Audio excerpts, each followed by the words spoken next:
Until you are actually next to one, it is almost impossible to truly appreciate just how big modern cruise ships are. While just a few decades ago they were relatively modest in size, the average size of a new ship has exploded in recent years. Compare Royal Caribbean's Oasis-class ships, which are the largest cruise ships in the world. At nearly 1,200 feet, they are actually longer than a Ford-class aircraft carrier. At full capacity, they can carry nearly 7,000 passengers and another 2,300 crew members. It is not an exaggeration to say that the biggest ships are literally floating cities. But have you ever wondered why ships have become so large? Truth is, there are some major benefits to ships getting larger and larger that pay off for both the cruise line and for passengers. Let's begin with some idea of how much larger ships have become. Gone are the days where a cruise ship was designed simply to be a vessel to get you from port to port. Today, the cruise ship is the destination. For years, there's been an arms race when it comes to new ships. The major cruise lines, they have competed to create ships that not only push their own fleets bigger, but also put them on par with their rivals. That's continually led to a steady increase in average size of cruise ships over time. Consider that from 1990 until 2000, most new cruise ships built were in the 70 to 80,000 gross ton range. Now, gross tonnage is just a standard measure of a ship's size.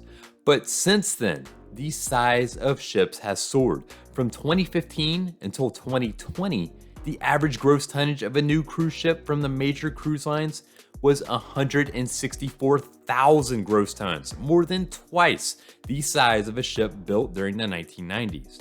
So why do cruise ships continue to get larger? For cruise companies and for passengers, there are a number of benefits to these larger ships. Let's start with something called operating efficiency. Now, that sounds like a boring thing compared to the fun of a cruise ship, but it is an important reason that ships have gotten so much bigger. The more efficiently a ship can operate, meaning the less it costs to run per person, the more money the cruise line can make. Just like a new car, new and bigger ships can cost less to run, especially on a per person basis. Royal Caribbean Group on a recent investor call talked about how its newer, larger ships can break even on cash flow at around 35% capacity, while older, smaller ships are closer to 50%. And during the pause in cruising, Carnival Corporation, which is the parent of Carnival, Princess, and others, disposed of 19 older and less efficient ships. In total, the company said that these ships were 13% of capacity, but only 3% of operating income. Quote, based on the actions taken to date and the scheduled new build deliveries through 2022, the company's fleet will be more efficient with a roughly 14% larger average berth size per ship, close quote, Carnival said in a financial report. Being able to sail with more people at once means larger ships offer more to the bottom line. But it's not just the cruise lines that get more out of these larger ships. There's more for passengers as well. The biggest limitation as to what can go on a cruise ship is its size. Bigger ships mean more amenities. For instance, larger ships have more restaurants. They also have more bars, lounges, and event venues. They have more activities and things to do. You couldn't put a go-kart track on a ship built in 2000. That's what's available on Norwegian's largest ships, which were built in the past few years. And you couldn't have an actual park in the middle of a ship without taking up valuable real estate on the pool deck. But due to the size, Oasis-class ships from Royal Caribbean are large enough to have this, as well as massive casinos, pool areas, and more. It used to be that ships were a place just to get you from port to port. Now, the cruise ships are more important than the ports of call for many passengers. And why not? You spend the vast majority of time during your cruise on the ship. Having larger vessels with more things to do is an important part of enjoying the trip. Another reason tied to larger ships with more things to do is broader appeal. In short, the larger the ship, the more things to do. And the more there is to do, the more that mega ships can appeal to everyone. Now, if you're a family with children, then you'll love the space dedicated to kids' areas, water slides, and arcades. There's plenty for kids to enjoy while they sail on these mega ships. What if you're a couple on a honeymoon, though? Then there are adults-only pools, over-the-top suites, and the spa. For sports fans, large ships can have a sports bar so you don't have to miss the game. Foodies have plenty of fine dining options thanks to the increased number of restaurants. And if you prefer to have more quiet spots, then larger ships, despite having more people, also have plenty of spots with thinner crowds. It doesn't matter if you're 8 or 80 years old. If you can't find something that appeals to you on the largest cruise ships, then that's on you. One other benefit of a larger ship: breaking new ground on a cruise ship can mean an enormous amount of free marketing for a cruise line. The launch of a new large ship, especially if it pushes the boundaries with what's possible on a cruise ship, is something that can capture the public's attention and make headlines. Instead of having to pay for advertising on TV or the internet, the ships themselves become newsworthy and lead to lots of coverage. That translates into brand awareness, which can in turn lead to more people booking cruises. Now, while the effect won't last the entire life of the ship, the impact can give a cruise line's marketing a shot in the arm by making waves without having to pay for advertising.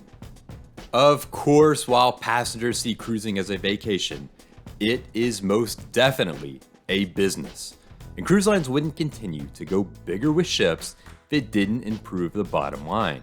Pointing to an industry white paper from 2017, Travel Weekly discussed how the biggest new ships are, quote, exponentially more profitable than ships delivered even a decade ago, close quote.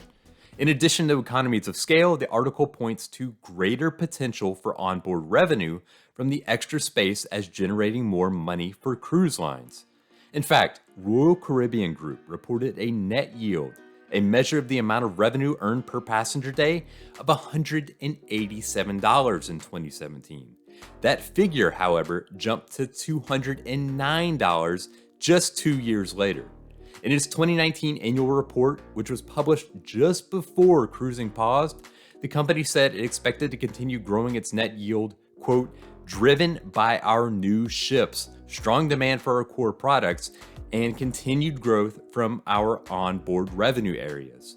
The article also noted that at the time of its writing, 2/3 of ships on order were more than 100,000 gross tons. Now, given what's been discussed, you might think that cruise ships will just keep getting bigger. With all of the benefits associated with larger ships, why not? However, that doesn't seem to be the case, at least for right now. Consider that the Oasis of the Seas, the first of the largest Oasis-class vessels built by Royal Caribbean, was built in 2009, more than a decade ago.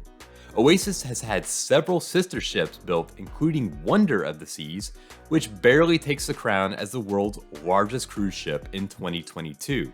However, there hasn't been a significantly larger cruise ship built yet. This seems to be the upper limit for how large cruise ships will become, at least for the time being. As ships get larger, so too do the logistical issues that come with them. Namely, not every port of call can handle the size and scale of the largest cruise ships. For example, the port of Tampa Bay simply can't have the largest ships dock because the height of the Sunshine Skyway Bridge at the entrance to the bay is simply too low. To sail from New York, Oasis ships have to actually lower their smokestacks to get under the Verrazano Narrows Bridge. And Galveston, one of the busiest cruise departure ports outside of Florida, will welcome its first Oasis-class ship soon, but before that, it has to build a new terminal to accommodate ships of that size. But while the limit on the size of ships may have maxed out for now, there's still room for more vessels to be built up to current standards. For instance, Carnival just built Mardi Gras, its largest ship, at about 180,000 gross tons. But the largest ship in the rest of the fleet is under 140,000 gross tons, or about 20% smaller. It will take time to replace all the older, smaller ships with these larger vessels, but there's no question that the trend definitely is that bigger is better. Thank you for watching, and I hope you have a better idea of exactly why cruise ships have gotten so large. Now, if you enjoyed this video, be sure to like and subscribe as well. Be sure to put in any comments that you might have in the comments section below. Until next time, happy cruising.